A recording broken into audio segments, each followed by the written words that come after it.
तर नमस्कार मित्रांनो, मी तुमच्या सगळ्यांचा लाडका सुमित घेऊन आलोय नवीन ब्लॉग. तर फर्स्ट तर तुमच्या सगळ्यांना सॉरी की आपले ब्लॉग YouTube चॅनलवर कंटिन्यू येत नाहीये. त्यासाठी मी खरंच क्षमस्व आहे तुमचा.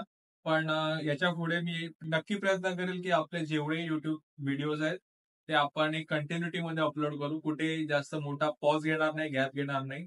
जसं की आपण लास्ट 2-3 व्हिडिओमध्ये बघितले. तर उद्या आहे संडे आणि उद्या आपण रायडिंगला चाललोय. आणि आज आपण अनबॉक्सिंग करणार आहे आपल्या नवीन रायडिंग शूजसाठी. येस, मी जेव्हापासून रायडिंग चालू केलेलं तेव्हापासून रायडिंग शूज घ्यायचे आहेत मला ते डोक्यामध्ये होतं. माझं बजेट जास्त नव्हतं, कारण रायडिंग शूज जर तुम्हाला प्रॉपर घ्यायचे तर त्याच्यासाठी तुम्हाला 5,000 ते 6,000 बजेट ठेवावं लागतं.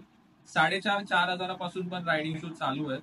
पण मी विचार केला कुठेतरी आपण बजेटमध्ये आपण राईड करतोय सगळं प्लॅनिंग वगैरे, तर आपण बजेट रायडिंग शूज मध्ये जाऊया.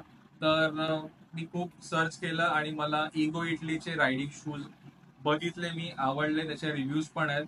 आणि मी काही युट्यूबर्सना फॉलो करतो तर त्यांच्याकडून पण मी त्यांचे रिव्ह्यूज ऐकलेले होते. त्यामुळे आपण इगो इटलीच्या वेबसाईट वरून रायडिंग शूज मागवलेले आहेत.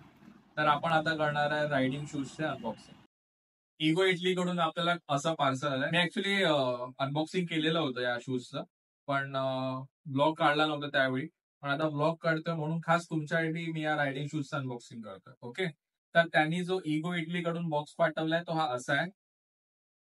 ओके, तर बघूया बॉक्समध्ये काय काय. ऑब्व्हियसली बॉक्समध्ये शूजच असणार.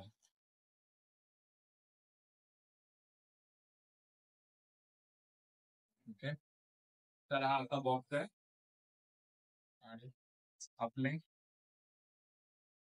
नवीन रायडिंग शूज.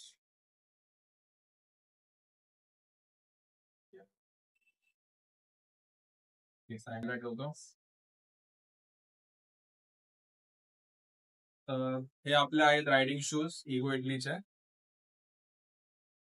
आता खूप जण बोलते तू रायडिंग शूज इगो इटलीचेच का घेतले, बाकीचे पण होते, थोडे 500-1000 रुपये टाकले असतात. तर हे जे रायडिंग शूज भेटलेत ना, ते मला अंडर 3000 भेटलेले आहेत. आणि होते चांगले बाकीचे पण मला बजेट जास्त इन्क्रीज करायचं नव्हतं. आणि कुठेतरी बघायचं होतं की बाबा हे शूज आहेत मार्केटमध्ये आणि याचे रिव्ह्यूज चांगले होते, म्हणून आपण टेस्टिंग पिरियडसाठी हे शूज घेतलेले. आणि मला लुक वाईज तर हे शूज खूप भारी वाटतात. दोन्ही आहेत. पेअर जर बघितलं ना तर तुम्हाला हे असे कुठेतरी दिसतात रायडिंग शूज. दिसायला तर खूप भारी आहे, लेदर आहे.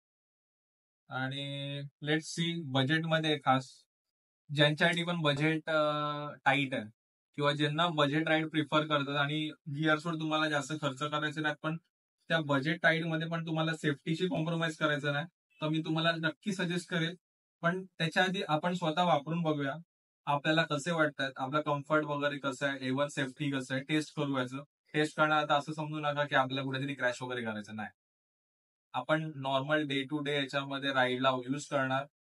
15 दिवसानंतर याचे परत आपण रिव्ह्यूज टाकू कसे वाटले. तर या शूजचं खास वैशिष्ट्य म्हणजे हे शूज आहेत लेस फ्री. प्लस तुम्हाला इथे हे जे आहे ना, वेलक्रो प्लस झिपर आहे तुम्हाला इथे, म्हणजे कोणाला कंटाळा आहे ना शूजचे लेस बांधायचा त्यांच्यासाठी खास आहेत. प्लस तुम्हाला इथे रिफ्लेक्टर्स आहेत. नाईट ड्राईव्हची आवड आहे तर तुम्हाला त्याचा पण उपयोग होणार आहे. म्हणजे कोणी मागून येतं असं नाही की बाबा आला आणि पप्पी देऊन गेला. तुम्हाला इथे लाईट पडून रिफ्लेक्ट होतात, म्हणजे समोर आहे कोणतरी. ऑब्व्हियसली जॅकेटला रिफ्लेक्टर्स असतात, त्यासोबत तुम्हाला इथे रिफ्लेक्टर्स मिळालेले आहेत.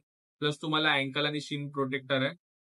आणि इथे तुम्हाला स्टील टो आहे. स्टील टो इम्पॉर्टंट गोष्ट आहे जर तुम्ही रायडिंग करताय. मी खूप जणांना बघितलं की टीपीयू सजेस्ट करतात, पण मी असे युट्यूबर बघितले ती लोक बोलतात की स्टील टो पण चांगलं आहे. आता आय डोंट नो, प्रत्येकाचा अलग वेगवेगळा चॉईस आहे त्या बाबतीमध्ये. पण हे आपले जे शूज आहेत ते स्टील टो आहेत.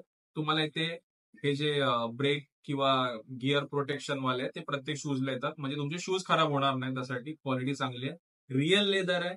पावसाळा येतोय आता, मे ऑलमोस्ट चालू झालेला आहे. वॉटर रेसिस्टंट शूज आहे, आपण या पावसाळ्यामध्ये पण ट्राय करणार आहे. लेदर आहे आणि वॉटर रेसिस्टंट. तर कोणाला जर बघायचं असतील की हे शूज कसे तर तुम्ही इगो इटलीच्या वेबसाईटला तुम्ही भेट द्या. आणि आता आपण भेटूया आपल्या कुठे रायडिंग सेटअपवर. चलो बाय.